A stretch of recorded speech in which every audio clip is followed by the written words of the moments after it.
Papasukin na natin ang ating mga reports mula sa labas. Pangulong BBM iginiit na kailangan na ang adaptation sa harap ng climate change. I-detalye mo ang balitang yan, RH14 Lef Narciso, Miss Lef.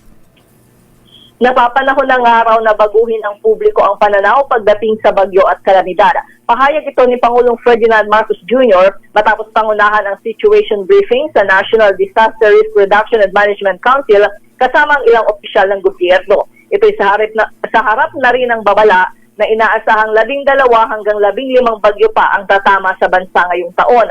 Sa halip na laging magulat, iginiit ng Pangulo ang kahalagahan ng climate adaptation. Kailangan na anya ng mas matitibay na evacuation centers, health centers at alternatibong paraan ng edukasyon para sa mga batang apektado ng suspensyon ng klase. Narito si Pangulong Marcos. What do we have to do when it comes again? Because it will come again. So, evacuation centers, health centers, ano ba yung mga kailangan natin gawin? Kapag nangyari ulit ito, SOP na naman, o sige, may plano tayo para sa eskwelahan. Marami tayong health center, marami tayong medical team, alam na natin yung gagawin natin.